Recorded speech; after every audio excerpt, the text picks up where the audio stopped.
A paz do Senhor a todos. Abra as suas Bíblias, por gentileza, na carta de Paulo aos Filipenses, no 3º capítulo.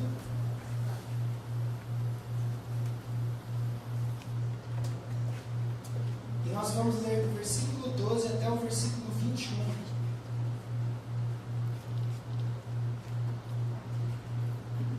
Carta de Paulo aos Filipenses, 3º capítulo, do versículo 12 até o versículo 21, será o texto base da nossa meditação nesta manhã, quase tarde já, em nome de Jesus.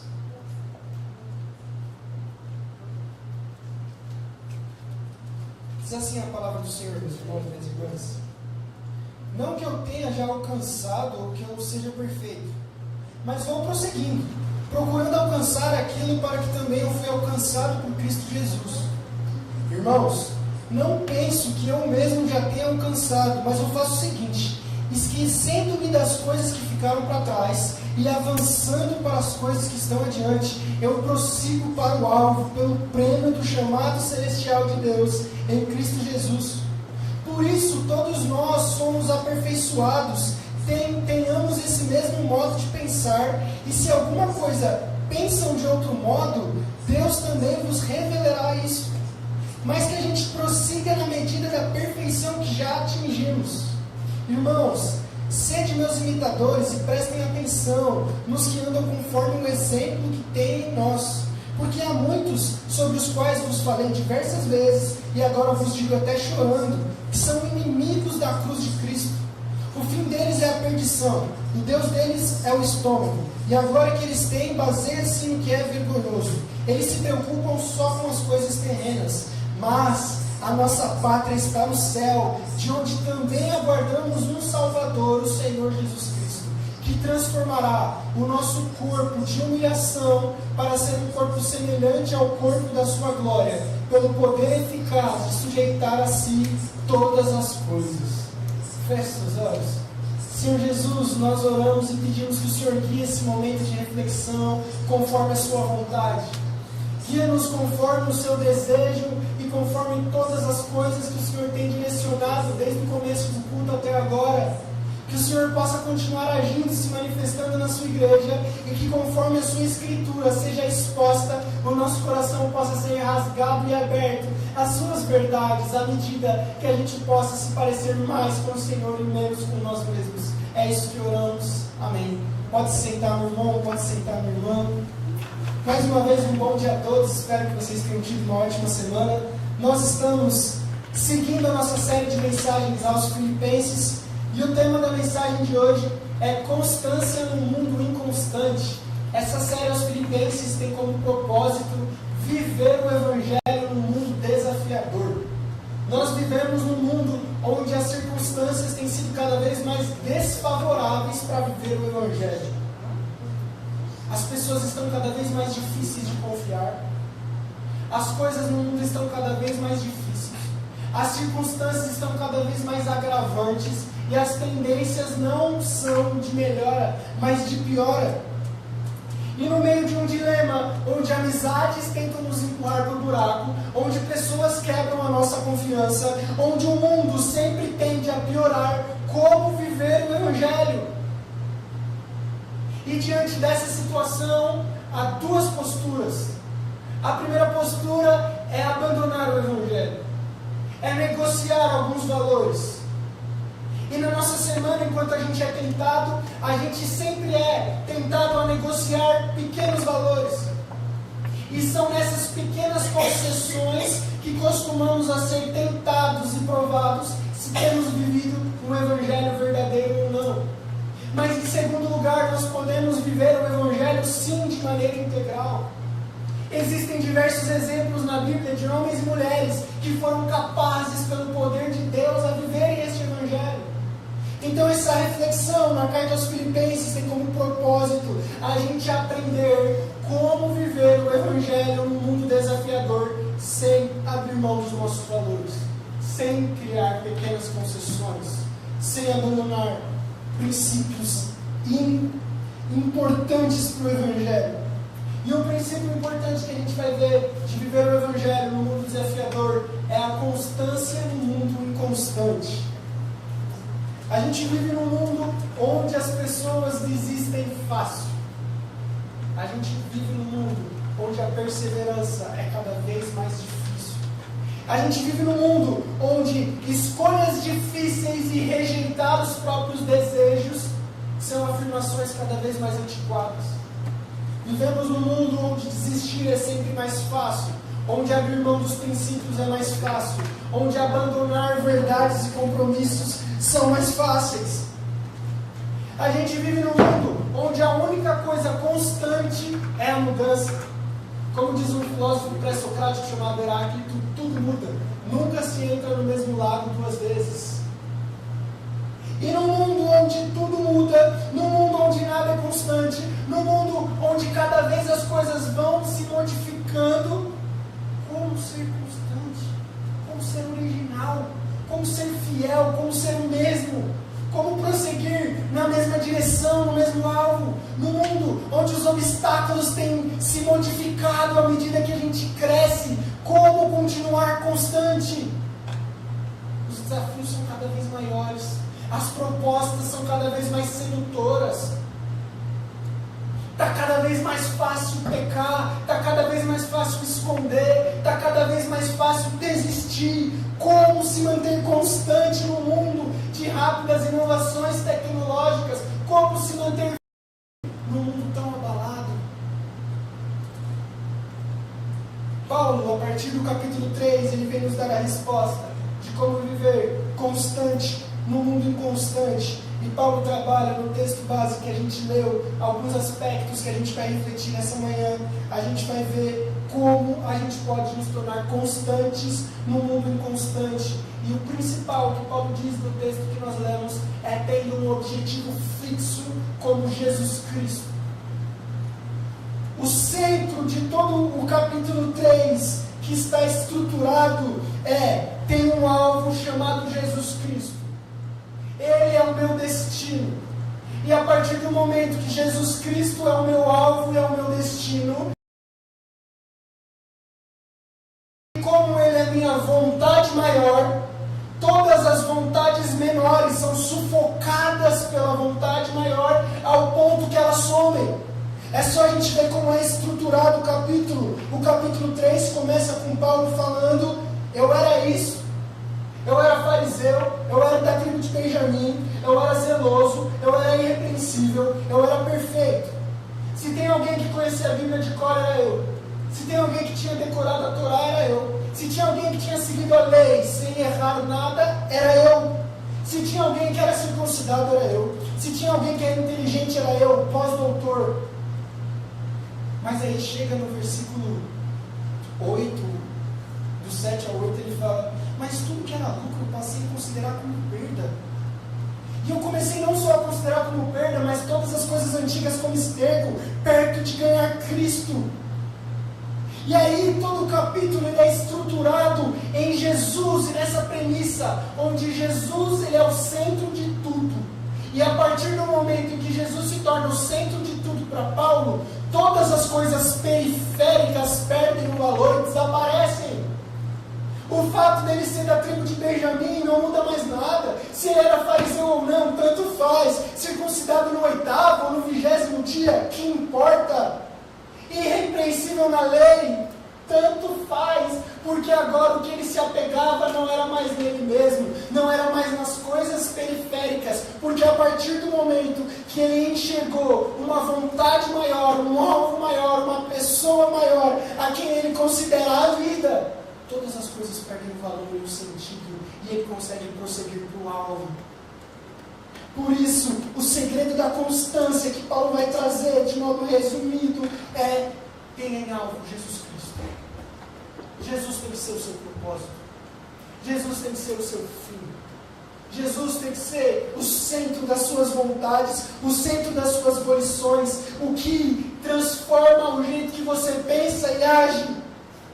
O fim das suas atitudes não deve ser o outro, mas deve ser Cristo. E se isso está confuso, eu vou exemplificar de uma maneira bem prática. Num casamento, o fim do que você faz não é agradar o marido, não é agradar a esposa, é antes de tudo isso agradar a Cristo. Eu agrado a minha esposa, eu agrado meu marido, eu vivo em fidelidade, eu vivo em companheirismo. Não é por ela simplesmente, não é por mim simplesmente, mas é antes de tudo por Cristo. Porque quando Cristo regula as minhas ações, eu tenho constância. O maior segredo dos matrimônios duradouros não são pessoas inteligentes, não são pessoas conhecedoras do certo e do errado, mas são pessoas que buscam a Deus. São pessoas que têm como alvo Deus e Jesus. Porque quando Deus ele é o seu alvo, quando você conhece a Deus, você começa a considerar o seu próximo. O conhecimento de Deus altera a maneira que a gente vive. Não existe diferença entre conhecer a Deus e considerar os outros, porque à medida em que Deus é o meu alvo, transformada. Então o segredo de eu ter constância, o segredo de eu conseguir fazer as coisas do jeito certo, não é porque essa é a minha obrigação, mas é porque eu tenho uma vontade maior, que é seguir a Jesus. E a partir do momento que eu tenho essa vontade maior de seguir a Jesus, as obrigações perdem o peso.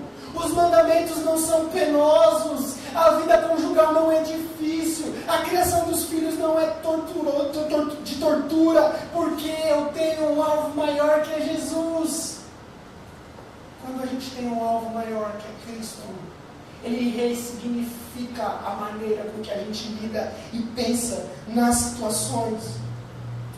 Por isso, em primeiro lugar, analisando o texto, a gente consegue enxergar a intenção de Paulo de colocar na cabeça da igreja que o alvo da igreja não é se santificar pela carne, não é simplesmente cumprir novas regras e ritos, mas é ter Cristo como centro do coração. É ter Jesus como centro do caminho, como fim, como alvo que eu estou olhando. É ter Cristo como a vontade maior do porquê eu levanto, do porquê eu acordo. Eu não venho para a igreja porque é minha responsabilidade, eu não faço o sermão simplesmente porque é minha responsabilidade, eu não chego no horário porque é minha responsabilidade, eu faço tudo isso porque eu estou olhando para Cristo, eu faço tudo isso porque o meu alvo é Ele, e a partir do momento que meu alvo é Ele, eu consigo ter constância. Por que os antigos conseguem ficar 30 anos na igreja sem atrasar um dia? E nós que somos novos temos tanta dificuldade de fazer isso. Porque eles aprenderam o que é constância. A vida deles era regada de constância. Não tinha um momento em que a constância não assolava eles do dia. Seja no trabalho, seja no emprego, seja nos estudos, eles sempre foram ensinados e criados a serem responsáveis e constantes. Então, quando eles adotaram, quando eles enxergaram, quando eles foram transformados por Deus, tudo isso que eles já tinham foram potencializados. E a partir do momento que eles olham para Cristo, eles não conseguem mais chegar atrasados, não porque é falta de respeito, mas porque eu estou olhando para Cristo. Está vindo com uma perspectiva muda. Não é simplesmente cumprir obrigação, não é simplesmente fazer as coisas, é porque eu amo Jesus. Por que a gente consegue ver pessoas sofrendo pelo Evangelho com um sorriso na cara? Porque eles entenderam que eles não estão pelas coisas periféricas, eles estão por Cristo. A constância vem quando a gente descobre qual é o nosso verdadeiro alvo. E quando seu objetivo for fazer o seu cônjuge feliz no casamento, você vai falhar. Você não vai ser constante. Na briga que tiver, você vai querer pular do barco. Quando o outro pisar na bola, você vai querer dar o troco. Porque a gente é inconstante. Mas se o motivo da sua constância for Jesus, você vai conseguir. Se o motivo de você criar os seus filhos é o retorno que eles dão para você, você não vai ser constante. Porque no dia que elas se decepcionarem, você vai se cansar, você vai se magoar, você vai se torturar, você vai se perguntar: Mas se o seu motivo for Jesus Cristo, você vai ser constante. Se o motivo de você for para o trabalho, se o motivo de você ir para o trabalho, no horário, é para agradar o seu chefe, no dia que o seu chefe reclamar com você, mesmo você fazendo isso, você vai se questionar do porquê que você chega cedo. Se o motivo de você trabalhar tanto e fazer hora extra, de você ser um funcionário exemplar, é para você ganhar um novo cargo, se depois de 5, 10 anos você perceber que o seu cargo não vai ser aumentado, você não vai mais querer fazer isso. O segredo da constância não é a obrigação.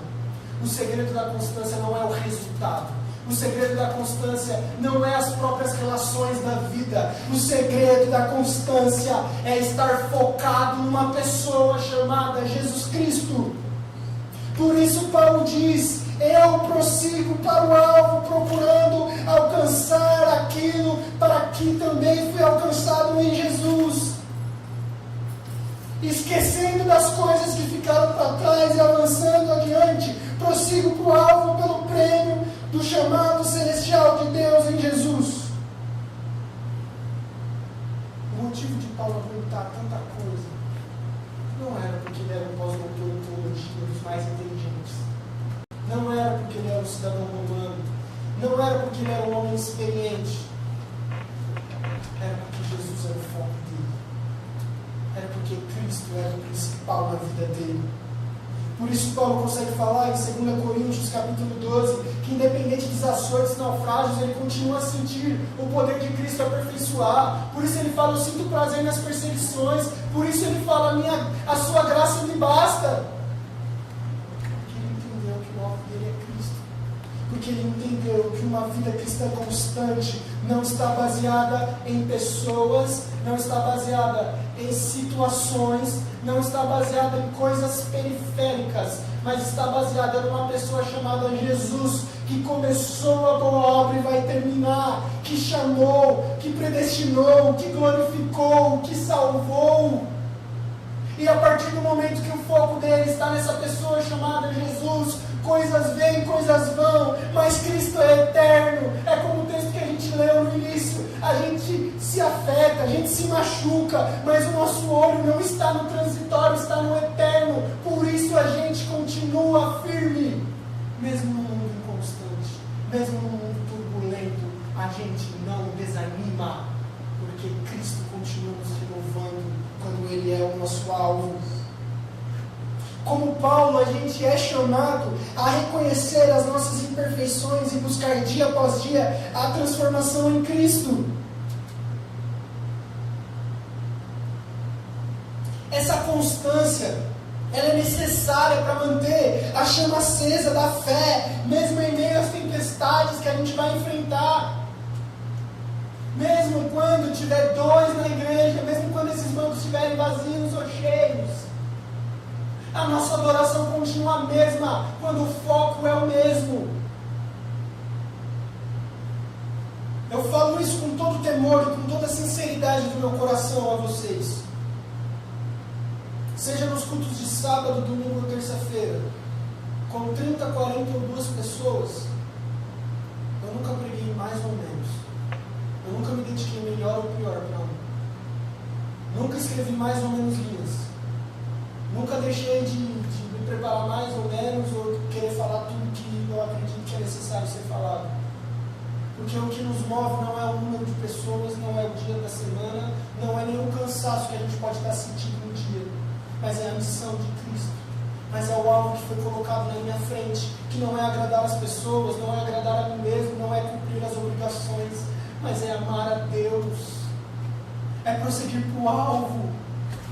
Por isso que Paulo, ele de igual forma, ele fala: irmãos, me imitem, prestem atenção e andem conforme o exemplo que vocês viram em nós. Ele está falando de Paulo, Timóteo e os companheiros dele. Porque há muitos no meio da igreja, Paulo diz, que infelizmente são inimigos da cruz. Pessoas inconstantes. Pessoas que quando tudo está bem, está bom, mas que quando acontece alguma coisa são as primeiras a pular do barco. Pessoas que ele fala que o fim deles é a perdição, que o Deus é o estômago. O que Paulo está querendo dizer? O Deus da pessoa é ela mesma. Ela não vem para a igreja porque o alvo dela é Cristo. Ela pode vir para a igreja porque ela toca, porque ela prega, porque ela tem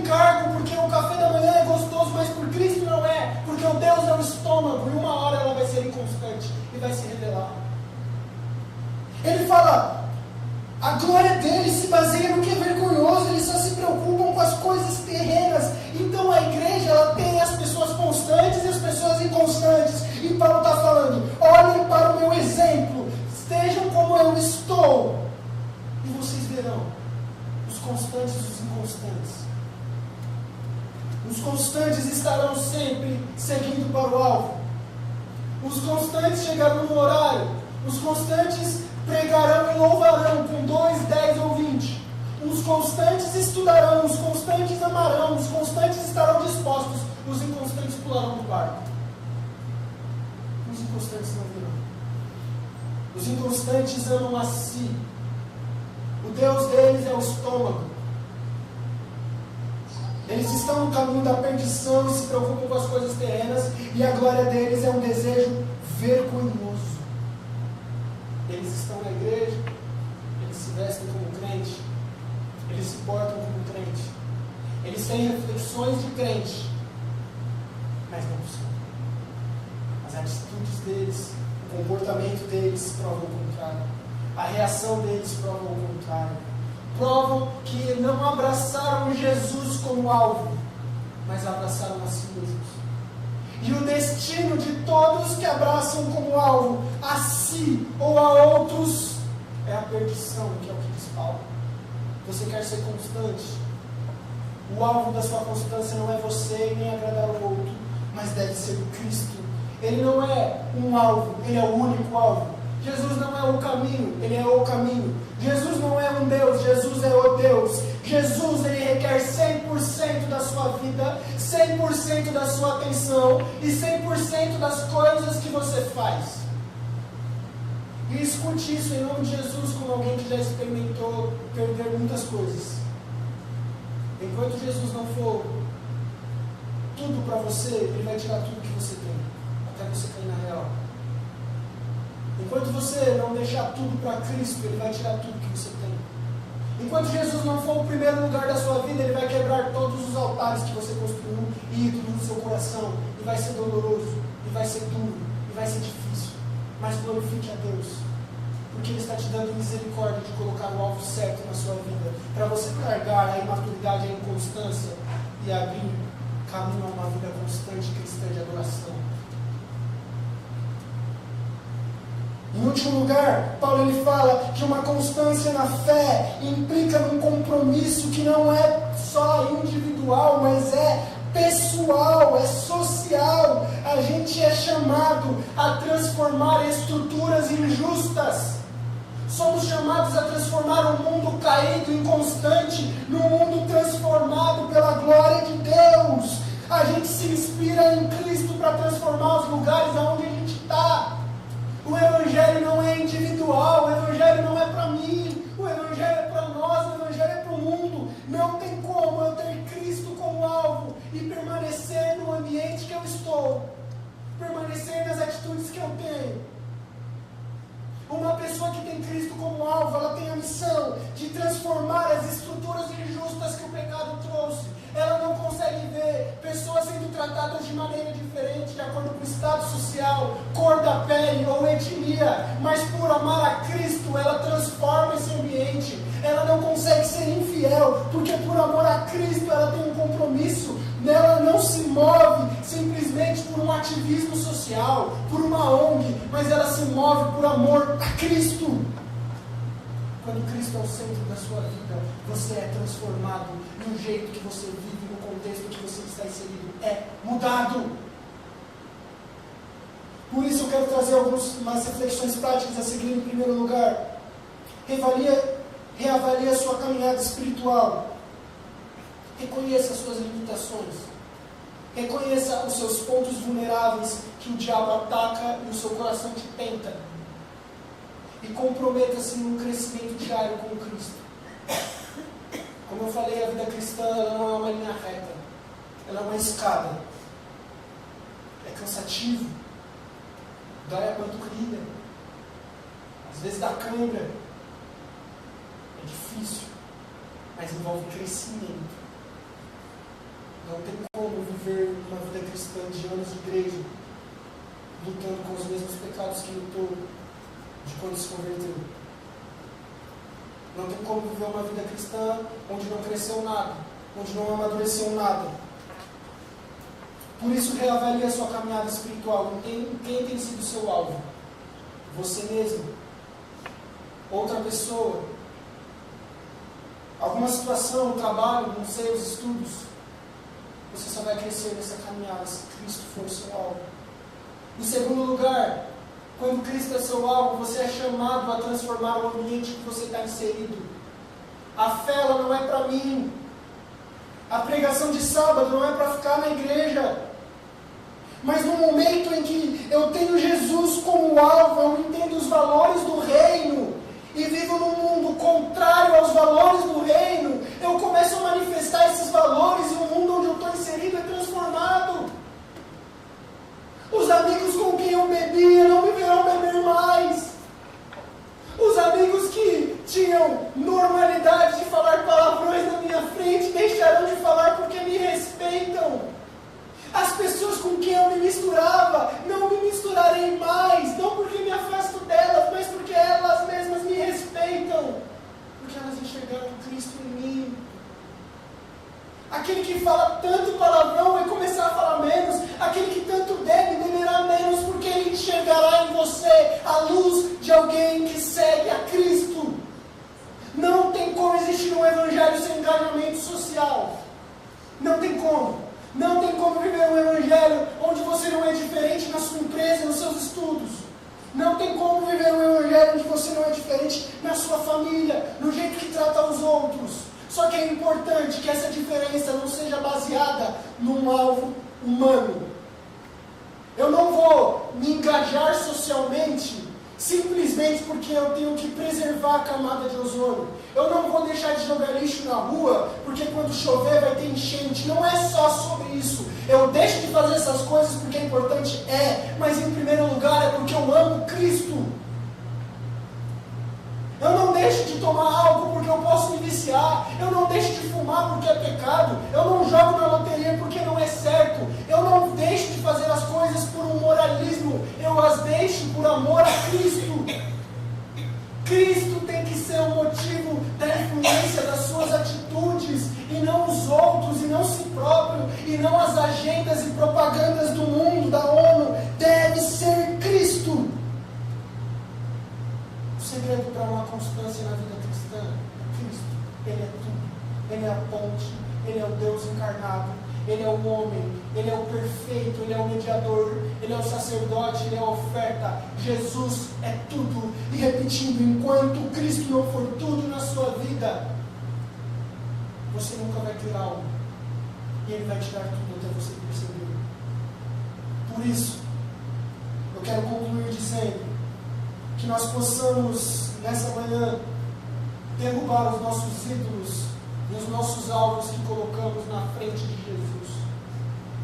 Que possamos trocar os fins que nós tínhamos num fim muito maior, que é Cristo e a salvação que Ele nos trouxe. Que nós possamos, nessa manhã, olhar para Paulo e seguir o exemplo de um homem que, embora tendo tudo, abriu mão de tudo por causa de Jesus.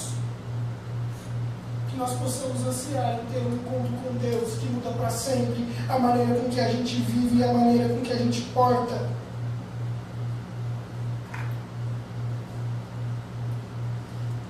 Que a gente possa mudar a maneira com que a gente prega o nosso evangelho no contexto que a gente está inserido, por causa de um Jesus que é real e está perto de nós.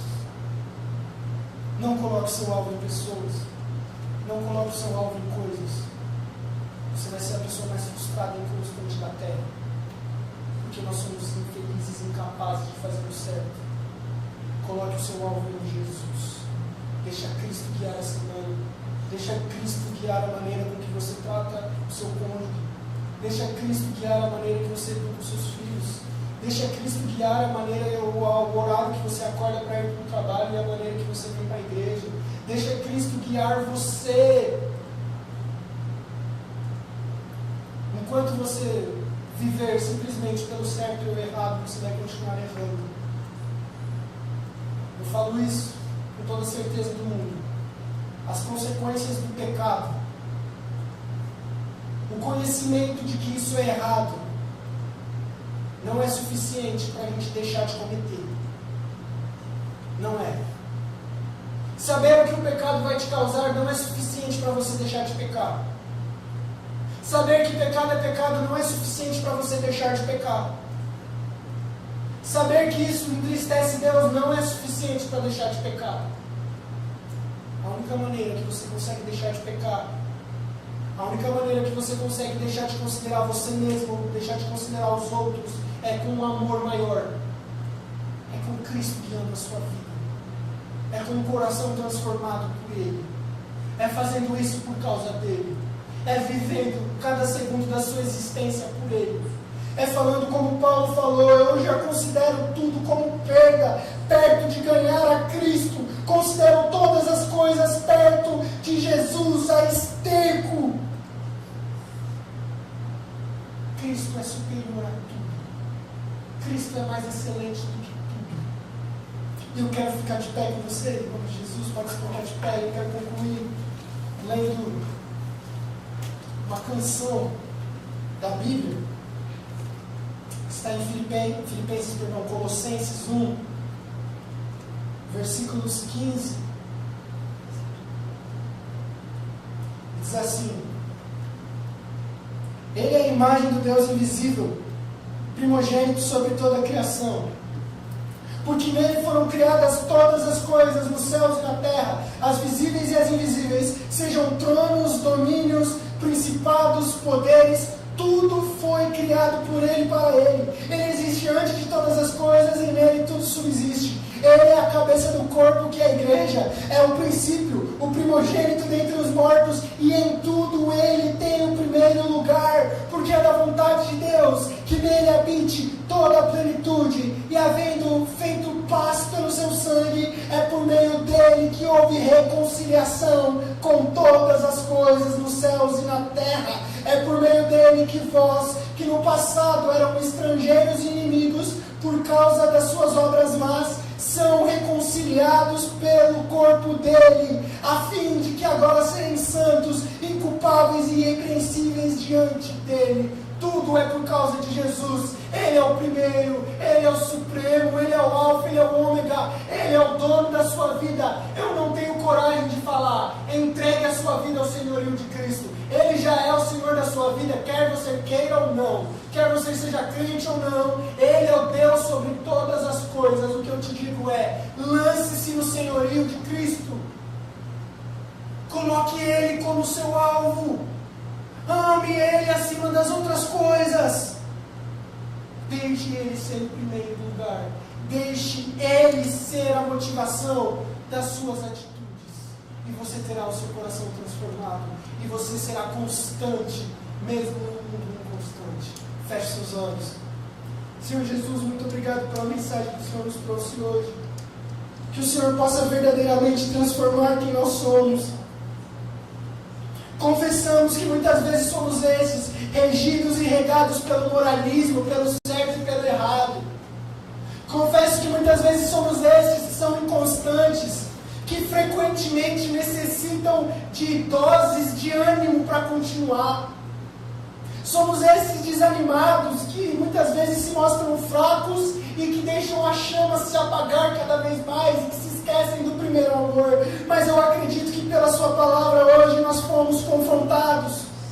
Hoje nós fomos sacudidos a reexaminarmos, a reavaliarmos quem tem sido o nosso alvo, quem tem sido o primeiro da nossa vida, quem tem sido a motivação de nós agirmos como agimos, quem tem sido o objetivo.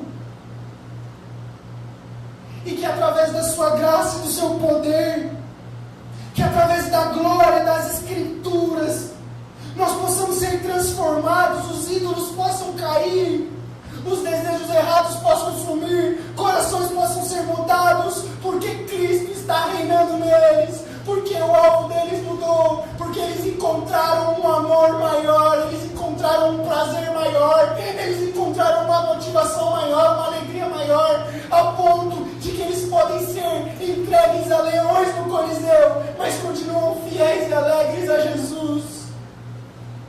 Que esse sentimento possa ser trazido para a igreja de hoje. Que nós possamos ser esses que que amam a Cristo acima de todas as coisas. É isso que nós oramos em nome de Jesus. Amém. Vamos louvar o Senhor.